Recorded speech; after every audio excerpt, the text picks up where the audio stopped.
Okay, it's 5:30. We'll call the meeting to order. If you would stand, please, and join me in a moment of silent prayer, followed by the Pledge of Allegiance.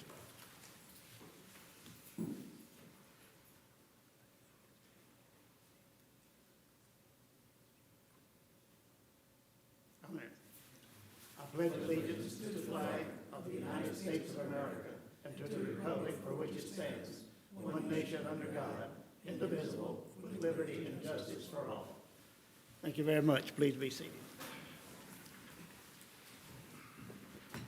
We have a new secretary taking care of us tonight. Erin Arnold is the office manager. We're in good hands with her. Jeannie Green had been our secretary for the past several years, but welcome aboard, Erin. Thank you. We will not have minutes to approve tonight. They were not in the packet, but so we'll do two sets of minutes at the next meeting. Okay, we'll have a public comment period. Each item that we consider tonight will include a public comment period. So if you're here for a specific item, you'll certainly have an opportunity to speak at that time if you wish.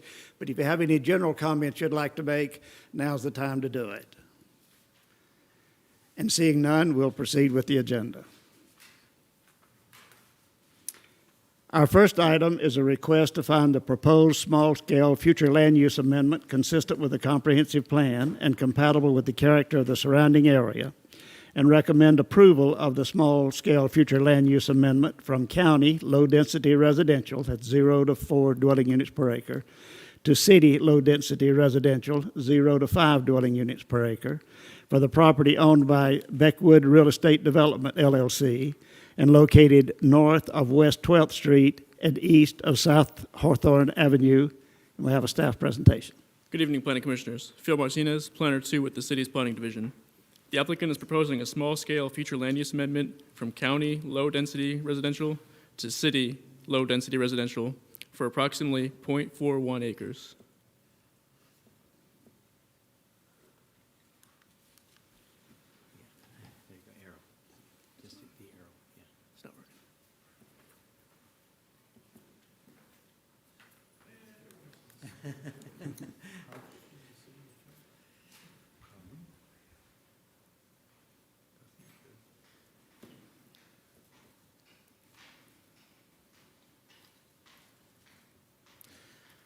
Well, we can sing and dance for you.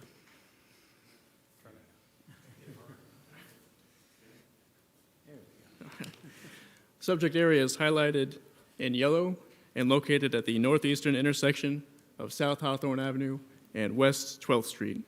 To the north, east, and south are single-family homes. To the north, east, and west are single-family homes, and to the south is a place of worship. The property is zoned Transitional District, or formerly County R3, and an application for RSF 1B zoning has been submitted and will be presented at the next agenda item. The subject area is approximately 0.41 acres, with residentially zoned or residentially oriented properties being in the vicinity. The Development Review Committee recommends approval of the small-scale future land use amendment from county low-density residential to city low-density residential, and the recommended motion for this afternoon is to find the proposed future land use amendment consistent with the comprehensive plan and compatible with the character of the surrounding area, and recommend approval of the change of future land use designation from county low-density residential to city low-density residential, subject to the findings of the staff report. This concludes my presentation, and I'd be happy to address any questions that you may have. Okay, any questions, staff? No, sir. Okay, thanks, Phil. Does the petitioner have a presentation? Okay, and seeing none, we'll close the presentations and open the public hearing. Does anyone wish to appear before the commission on this item? And seeing none, we'll close the public hearing, bring it back to the commission. What's your pleasure?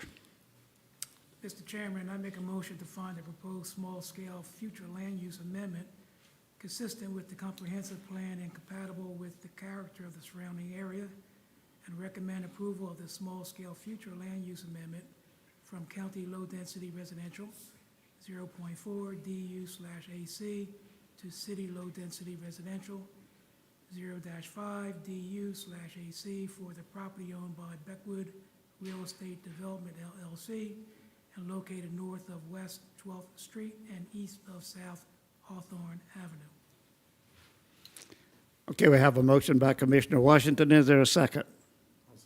Second by Commissioner Gusler. We have a motion and a second. Any discussion? Seeing none, we'll vote. All in favor say aye. Aye. Aye. Any opposed say no. And that carries unanimously.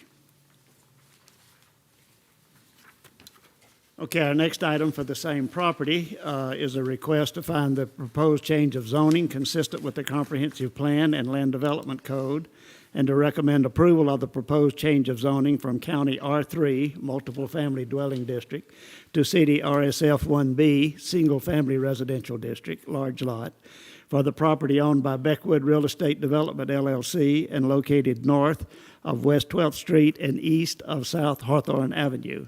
I have a staff presentation. Phil Martinez, Planner 2 with the City's Planning Division. The applicant is proposing a rezoning to City RSF 1B, Single Family Residential District, Large Lot, for the same property as the previous agenda item. The proposed RSF 1B zoning is compatible with the previously proposed low-density residential future land use. And for the recommended motion, if I can point out a typo, since this has been annexed into the city, it now has city transitional zoning. So if the recommended motion be find the proposed change of zoning consistent with the comprehensive plan and compatible with the character of the surrounding areas, recommending approval of the proposed change of zoning from T, Transitional District, to City RSF 1B, Residential Single Family District, Large Lot, for the property owned by Beckwood Real Estate Development, LLC, and located north of West 12th Street and east of South Hawthorne Avenue. This concludes my presentation, and the applicant and I are available to answer any questions that you may have. Okay, any questions of staff? Or any questions of the applicant? Yes, sir, do you have a question? If you'd like to come up and give us your name and address, please, for the record. Charles Richardson at 1107 South Hawthorne, Apopka, Florida. This now being put into a city zone lot for single-family residential. The only concern that some of us had is that going to require the ones between that lot and the city lot to be zoned as a city lot, is going to the city zoning as well for single-family, or? Are you on the north and south? Yes. Or north? There's no on the requirement to south. come in the city. You'd have to apply for annexation. Okay. And there's no requirements to hook up to city utilities or anything. The only time that would occur would be as if the state required it. Okay. And we had water, sewer available in order Right. to service you. Because that was some of the person's Yeah. Yeah. concern. But if you want to annex, give us a call. No, we don't, but thank you. Okay. All right, thank you. All right, thank you. And this really comes, this is a part of the public hearing, so no problem. Anyone else wish to appear before the commission on this item in the public hearing? Okay, and seeing none, we'll close the public hearings, bring it back to the commission. What's your pleasure?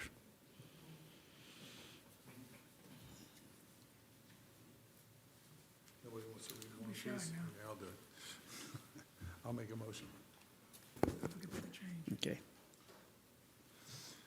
I make a motion to find the proposed change of zoning consistent with the Comprehensive Plan and Land Development Code, and to recommend approval of the proposed change of zoning from T transitional to City RFF-1B, Single Family Residential District, Large Lot, for the property owned by Beckwood Real Estate Development, LLC, and located north of West 12th Street and east of South Hawthorne Avenue.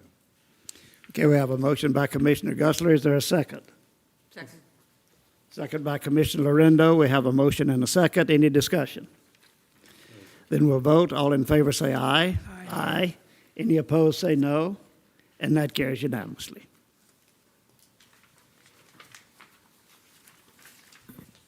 Okay, our next item is a request to find the capital improvements element amendment consistent with the comprehensive plan and recommend approval of the amendment to the 5-year capital improvement plan.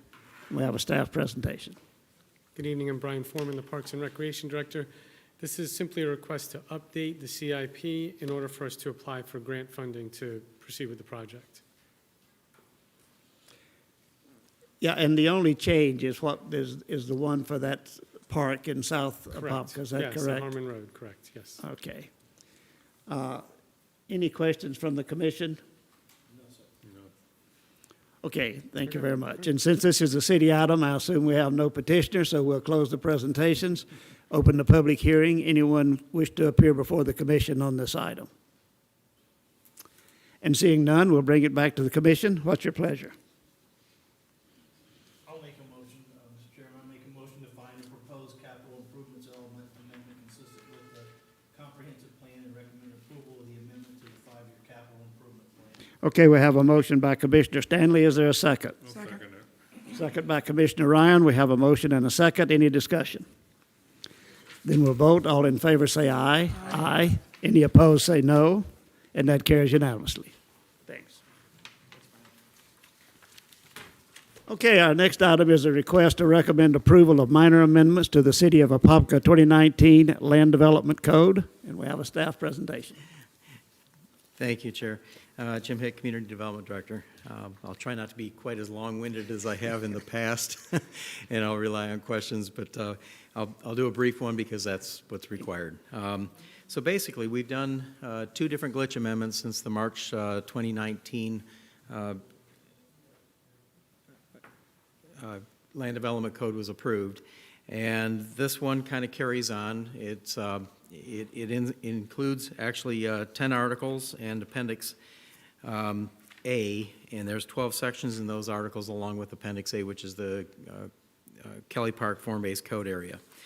So in your packet, there was a summary list that I always put together because it's always nice to have a quick summary if you want to look at those. And then if something sparks an interest, you can always look at the ordinance itself. And again, this is something that I've tried to make a consistent effort at, is producing the ordinance itself for you to see, because I feel if I was to just do each section separately as a separate attachment or something, it gets lost. And this way you can actually see what the City Council is going to see in terms of your recommendations.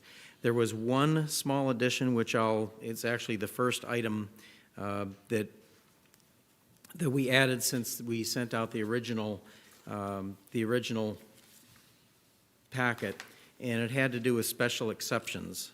We realized that during the drafting of the Land Development Code, that special exceptions, there was one section in there that actually required special exceptions to be 1,000 feet away from each other in the non-residential, and 1,500 feet away from other special exceptions in the residential section. So as we were looking through this, the special exceptions are all under the S part for the permitted use table. And we realized that, say for instance, in the RMF district, if there's a restaurant that's a special exception, do we really care if there's another restaurant within 1,000 feet? We really don't, because again, it's competition, and typically you don't get like uses going next to each other unless they're usually similar in nature and they can support each other. Another one of these would be in the MUD district, or our mixed-use downtown, a restaurant with a drive-in. Now, drive-in is not drive-through, it's a drive-in, and that was a special exception also. So we do want restaurants downtown. We want to be able to have a drive-in, and drive-throughs are no longer allowed, though. Couple more little examples that we ended up putting in for the mixed-use district downtown. We've got an area that's industrial on the south side of downtown. We also have another area on the west side of downtown that it's not industrial, but it's the closest thing that we've got to it. And that would have required a special exception for metalworking, welding, and plumbing. Well, that's all in the south part of town. We want those uses in those areas. So it was one of those things we caught. And staff went through it, and we realized that it really doesn't matter that much. Another one is gas stations. Gas stations typically are on corners. If that's easily within 1,000 feet. I don't necessarily like them mid-blocks. And the gas stations themselves, they like being on corners also.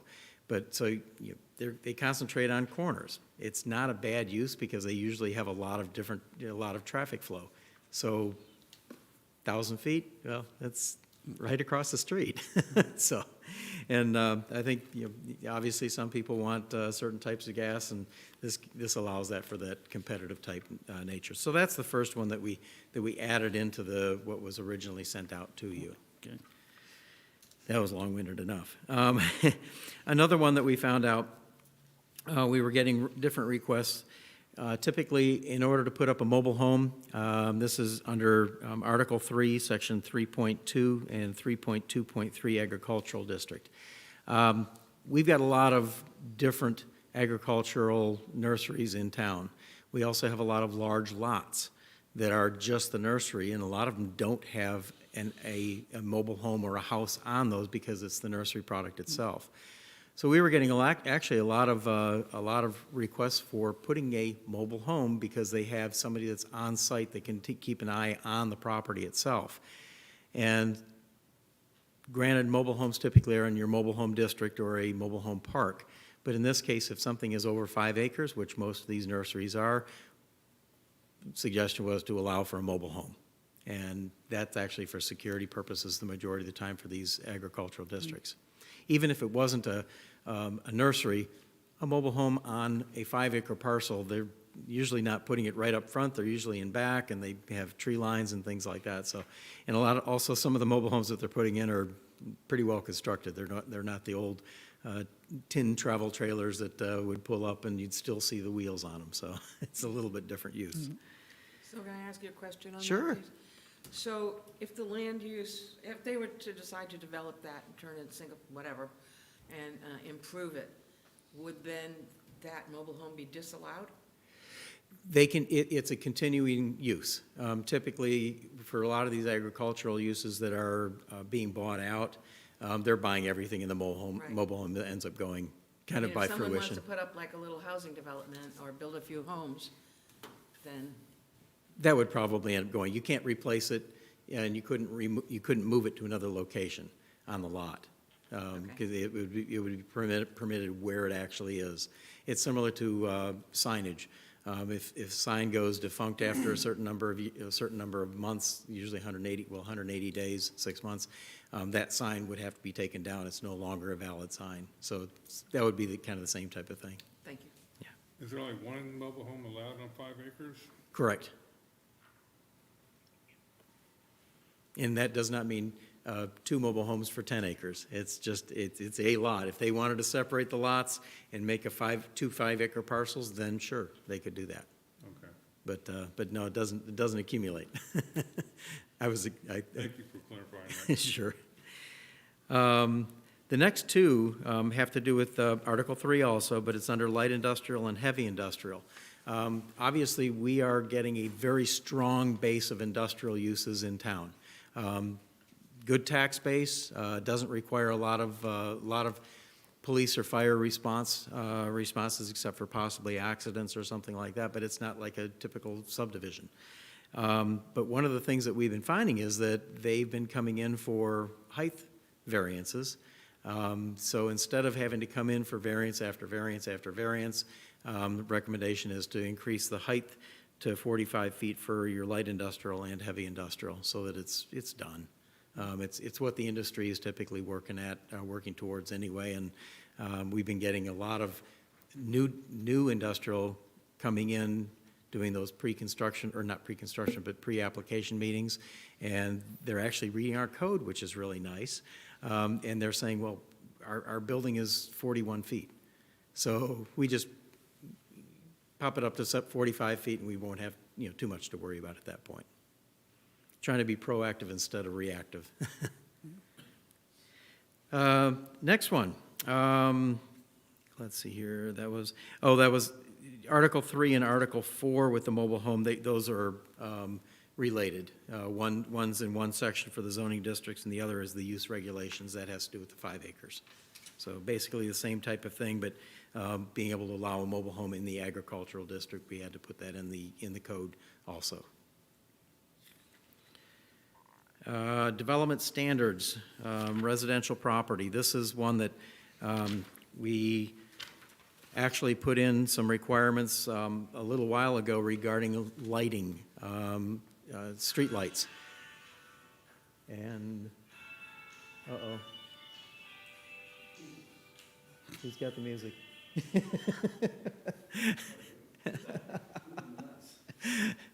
I'll remember that. So what we ended up doing, we did put in a requirement that for residential and non-residential subdivisions, that streetlights are required. We also, at the previous glitch amendments, we set up a system where they would actually set up a MSBU to actually pay for those streetlights and the electricity to run those from the HOA or the subdivision, whoever it is. But what this does is not only does it require the streetlights in the subdivision, but if you're adjacent to a roadway, which most are, you're also responsible for lighting up the street where that subdivision actually is. That way, when you get to, if you're driving along, say, Poncan Road, brand new subdivision, it's dark up there. And there's no streetlights on Poncan except for at the corners. So this way, when you're getting, instead of screeching on the brakes when you get to that corner where the entrance actually is and you see it'll be lit a lot better.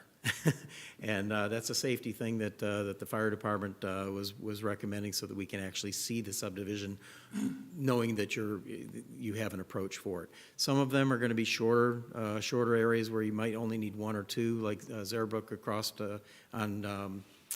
although they already went in, but at Vic Road and Martin Road, across the street from the high school, that was that one street subdivision. They might only require 2 lights. Others are a little bit longer, a little bit wider width, and they might require 15 if it's a long subdivision. Those actually help with their sales because it does give a feeling of security because it is well lit. It's kind of like our 5th Street parking lot. Used to have 2 lights on it, now we've got like 30.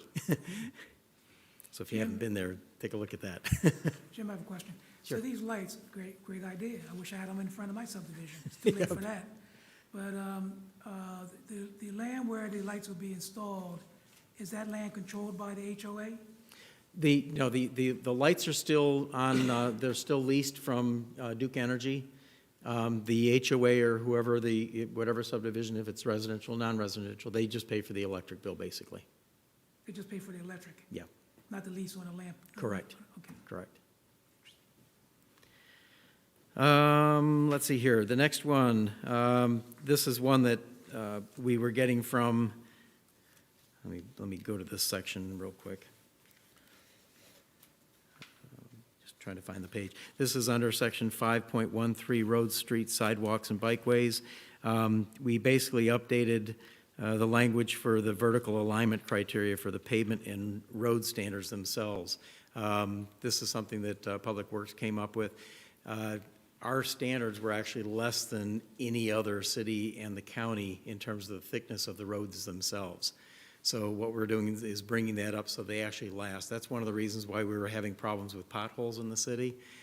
They were like very, very basic standards. You put an inch of asphalt versus an inch and a half or 2 inches, it's going to wear out and pop a lot easier or a lot faster. Road base and all that. So that was a little bit out of my wheelhouse, I guess you could say, but I relied on the engineers to come up with that, with those standards for section 5.13 and also 5.134 for the streets. In that 5.134.4, this is where we updated the jargon from saying preliminary and final to minor and major development plans. That coincides with what we had in our land development code. Staff was okay, but it was getting, as we were getting applicants coming in, we had to keep clarifying it, so this clarifies it. Kind of what we do with these mixed-use guidelines. And last, but, well, we've got 2 other sections in the Appendix A, which is the mixed-use Kelly Park interchange.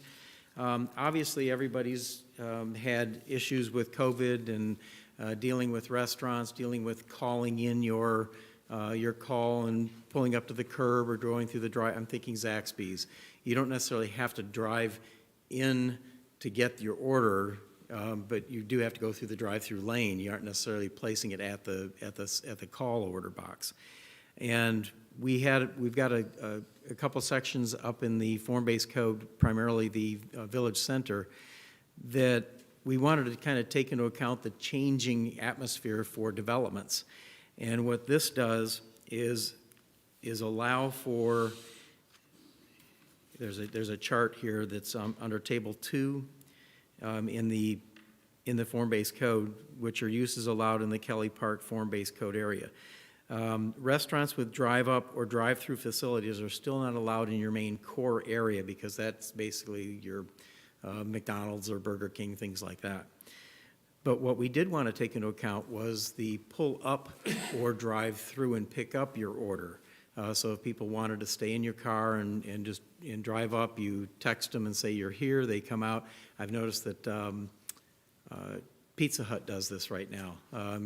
I've used it. I've ordered my pizza, and then I've driven up to the one up on Rock Springs, text them and say I'm here, my color, I've got I describe my car, and they come out and here's your pizza. And they'll even put it in the back if you don't want them to even roll the window down. So what we did with this one, we added in sit-down restaurants with remote order system for curbside or pickup drive-through window service, no order box. And that way, there was actually an article in the New York Times that pertained directly to the changing environment for some of these restaurants. And they actually do have pickup windows, drive-through pickup, scanning QR codes to put in an order. I don't know if you've been in restaurants lately, but some of them don't even have menus anymore. You scan with a QR code, and you've got your whole menu right there. And when they come up, you can basically you order off of your phone or your tablet at that point. And that's what a lot of this is going to. So what we did, we put that in as a special exception in the village center so that we still have control over how it's actually situated. We did it as a permitted use in the employment area because that's okay. If they want to be able to go in and order something, it's a permitted use. The employment area, that would be like where the hospital is going to be off of Effie Lane. Permitted use off the interchange, same thing. We want that to be an allowed use. Transition, which is the in-between area between that and the neighborhood, that's also special exception. Neighborhood, no. The neighborhood's where you live. So. And then the last section has to do with freestanding signage. We nixed the pole and pylon idea since we have a brand-new district up there. We don't need those things way up in the air. They can do the monument signs. Orange City has been able to do it pretty easy, and we've got an opportunity to do the same type of thing. But what I did do, I am recommending we increase the size of your traditional freestanding sign from 36 feet to 72 feet because we do have large developments that we're looking at doing, and then also up to 8 feet. That would include the base and everything, so it's 8 feet. And let's see here, I also put in, I did take out the pole signs, the height of 12 feet, and just said monument signs, again, 8 feet. And the other part I did put in was measured from the adjacent sidewalk and not a landscape mound or buffer. Reason is we were getting people that were saying, well, I'm going to just put up a mound of dirt and I'll put it on top of that. I'll get it up a couple more feet. Well, I've experienced that trick before and didn't have anything to say for it. So now we are circumventing that option of trying to supersede our code. And then the other part, just in case I put it in, because we never know, again, trying to be proactive, I did put pole signs, if allowed by special exception, due to a hardship precluding the use of a monument sign. You just never know. Shall not exceed 12 feet in height, and that's usually if you're like in a gully or something like that, or you have a big drop-off. If it's 12 feet, it might end up being the equivalent of 6 or 8 feet. And provide a clearance of 8 feet from the ground. That way nobody's going to bop their head if they're shack. And a maximum of 32 square feet. They aren't going to get the 72, but 32 square feet up in the air is it's a 4 by 8, so we're looking It's not a gigantic sign if they want a pole sign by special exception, you know, with those height regulations. And that's it. Tried to make it a little shorter and sweeter this time. Okay, very good, thanks. Any questions of staff? No, sir. Okay, thank you a lot. And again, since this is a city item, we wouldn't have a petitioner, so we'll open the public hearing. Anyone wish to appear before the commission on this item? And seeing none, I'll bring it back to the commission. What's your pleasure? I move that we recommend approval of minor amendments to the City of Apopka 2019 Land Development Code. Do we have a motion by Commissioner Lorindo? Is there a second? I'll second it. Second by Commissioner Ryan. We have a motion and a second. Any discussion? No, sir. Okay, then we'll vote. All in favor say aye. Aye. Any opposed say no. And that carries unanimously. Thank you Thanks. all very much again. I Thank you. appreciate your time on that. Okay, our next item is a request to find the Avian Point plat consistent with the Comprehensive Plan, Land Development Code, and the PD Master Plan, and recommend approval of the plat, subject to the findings of the staff report for the property owned by Apopka Clear Lake Investment and located at 2995 Peterson Road. And we have a staff presentation. Thank you, Mr. Chairman. Good evening. Bobby Howe, Planning Manager with the Community Development Department. The plat details the development of a subdivision consisting of 56 single-family and 118 townhome units on 128.09 acres within the Avian Point PUD. The location graphic shows the location of the PUD in relation to the surrounding area. In addition to the units that are being platted, the plat dedicates the right-of-way of Grand Avian Parkway to the public and the internal alleyways and streets to the Master Homeowners Association. The plat is consistent with the approved PD Master Plan and final development plans that have been approved by the City Council and recommended by the Planning Commission. Development Review Committee recommends approval and staff recommends approval. If you have any questions, we'd be happy to answer them. It's here. Okay, any questions of staff? Okay, thanks. And does the petitioner have a presentation? Seeing none, we'll close the presentations, open the public hearing. Anyone wish to appear before the commission on this item? And seeing none, we'll close the public hearing, bring it back to the commission. What's your pleasure? I move that we find the Avian Point plat consistent with the Comprehensive Plan, Land Development Code, and the PD Master Plan, and recommend approval of the plat, subject to the findings of this staff report for the property owned by Apopka Clear Lake Investment and located at 2995 Peterson Road. Okay, we have a motion by Commissioner Lorindo. Is there a second? Second. Second by Commissioner Washington. We have a motion and a second. Any discussion? Then we'll vote. All in favor say aye. Aye. Aye. Any opposed say no. And that carries unanimously. Okay, our next item is a request to find the List Industries Major Development Plan consistent with the Comprehensive Plan and Land Development Code, and recommend approval of the Major Development Plan, subject to the findings of the staff report for the property owned by List Apopka II LLC, care of Herbert A. List Jr., and located at 2983 West Orange Avenue. We have a staff presentation.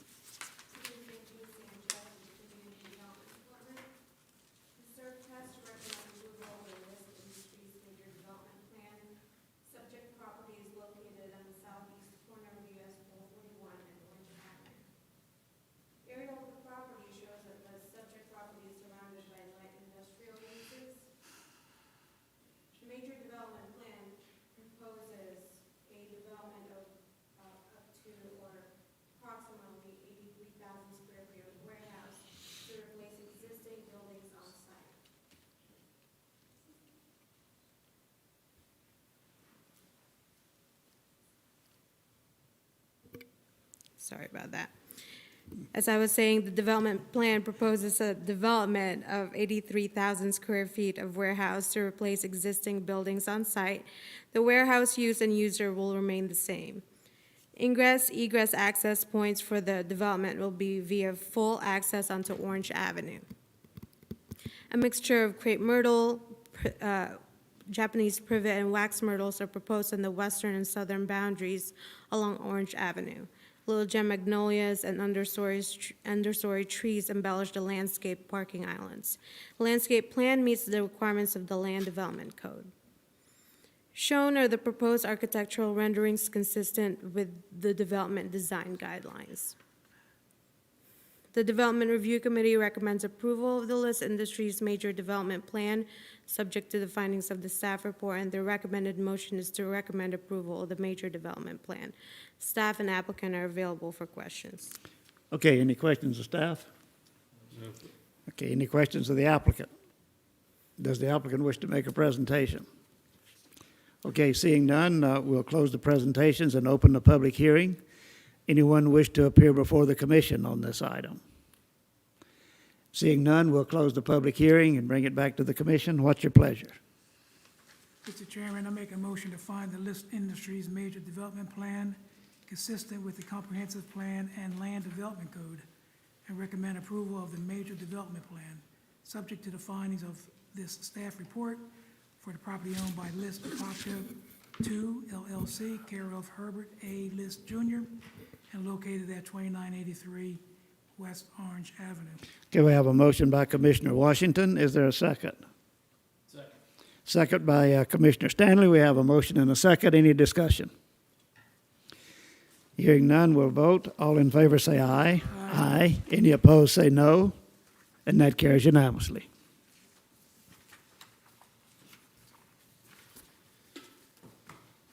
Okay, our next item is a request to find the Oak Point North Apartments Major Development Plan consistent with the Comprehensive Plan and Land Development Code, and recommend approval of the Major Development Plan, subject to the findings of the staff report for the property owned by Thompson Hill Estates, LLC, and located at 2901 Ocoee Apopka Road, also known as Tract A, North Oak Point North. We have a staff presentation. Thank you, Mr. Chairman. The applicant is requesting approval of a major development plan for a 240-unit apartment complex in 8 three-story buildings that will be developed in one phase. The property is 16 acres in size and is located on Tract A of the Oak Point North subdivision. The aerial photograph shows the location and the vicinity of the surrounding properties are primarily residential in nature. The property is accessed via one access point that's located on the northern portion of the site and one exit-only gate that's located on the southern portion of the site. That leads into the site. It's located along Tract G of the Oak Point North subdivision, which is Tract G is a road that's being constructed leading from Ocoee Apopka Road into the Oak Point North subdivision. And that was contemplated in the PD that was approved several years back. A total of 423 parking spaces are provided on site, of which 306 are only required for the apartment use. 12 short-term and 60 long-term bicycle parking spaces are provided on the site. 10% of the site is required to be preserved as open space. The applicant is reserving 15.9% of the site as open space. Clubhouse and a pool will be provided in Building 1, which is located to the main point of access leading into the site. Architectural elevations are consistent with those of the Development Design Guidelines and the Land Development Code. Development Review Committee recommends approval, and staff recommends approval. If you have any questions, we'd be happy to answer, and the applicant is here as well. Okay, any questions of staff? I do have a question. Under access and parking, it says a total of 423 parking spaces are provided on site, while 306 are required to be provided for the apartment use. Of the 423 parking spaces, 10 are accessible parking spaces. Right. Reserved for handicap accessibility. So those are handicap accessible? Yes, ma'am. Is that what that Yeah. meant? Okay, because the way it read was like, you got 400 spaces, but you can only access 10. No. And I went, really? You're not supposed to use handicap, the term handicap anymore. It's accessible. Oh, you can't say handicap anymore. Yeah. That's why we put accessible in the report, yeah. It's accessible. But I read it and I parking. just, and thanks for the humor, because I just started laughing. We've been trained properly.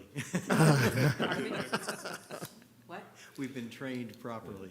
Try hard. That's good, I'll catch up. Okay. Other questions of staff? Okay, thanks, Bobby. Does the petitioner wish to make a presentation? And if so, sir, if you would give us your name and address for the record. Thank you. David Evans, Evans Engineering, 719 Irma Avenue, Orlando, Florida, here on behalf of the applicant Thompson Hills Estates, LLC. Don't have a presentation, but here to answer any questions if you may have them. Okay, any Thank you. questions of the applicant? No, sir. Okay, thank you, sir. Okay, we'll close the presentations and open the public hearing. Anyone wish to appear before the commission on this item? And seeing none, we'll close the public hearing, bring it back to the commission. What's your pleasure? I move that we find Oak Point North Apartments Major Development Plan consistent with the Comprehensive Plan and Land Development Code, and recommend approval of the Major Development Plan, subject to the findings of this staff report for the property owned by Thompson Hills Estates, LLC, and located at 2901 Apopka Road, AKA Tract A, Oak Point North. Okay, we have a motion by Commissioner Lorindo. Is there a second? A second by Commissioner Gusler. We have a motion and a second. Any discussion? Okay, then we'll vote. All in favor say aye. Aye. Any opposed say no. And that carries unanimously. Okay, our next item is a request to find the Western Beltway Park Major Development Plan consistent with the Comprehensive Plan and Land Development Code, and recommend approval of the Major Development Plan, subject to the findings of the staff report for the property owned by Darrell M. Carter, trustee, and located at 2550 Ocoee Apopka Road. We have a staff presentation. The applicant is requesting approval of a major development plan for 2 warehouse buildings totaling 189,000 square feet in area that will be developed in one phase. The property is located at 2550 Ocoee Apopka Road and is 18.08 acres in size. You can see the location on the map in front of you, the aerial photograph. The project that was just recommended for approval is located to the southeast of the site, so they're in the general vicinity of each other. The site will be accessed via Ocoee Apopka Road via 2 full access points which are located adjacent to the northern property line and approximately in the center of the site. So you got one on the northern property line and one approximately in the center of the site. Right and left turn lanes will be constructed leading into the site at both access points, and the right turn lanes are a requirement of the Land Development Code. Total of 255 parking spaces are provided on site. The applicant has reserved an area ranging in width between 14 feet and 30 feet along the portion of the property abutting Ocoee Apopka Road for future right-of-way needs. At such time, Orange County determines there might be need for right-of-way to widen Ocoee Apopka Road. 8.4% of the site is reserved as open space, while the Land Development Code requires 5% for properties that are zone light industrial. The applicant is providing a 15-foot wide landscaper along Ocoee Apopka Road and along the northern property line. Landscaping will be provided around the perimeter of the site, within the site, and adjacent to the fronts and the sides of the buildings. The architectural elevations are consistent with those as the development design guidelines dictate. And the Development Review Committee recommends approval and staff recommends approval. And the applicant and I are here for questions. Okay, any questions of staff? Okay, thanks. Does the applicant wish to make a presentation? Okay, seeing none, we will close the presentations and open the public hearing. Does anyone wish to appear before the commission on this item? And seeing none, we'll close the public hearing, bring it back to the commission. What's your pleasure?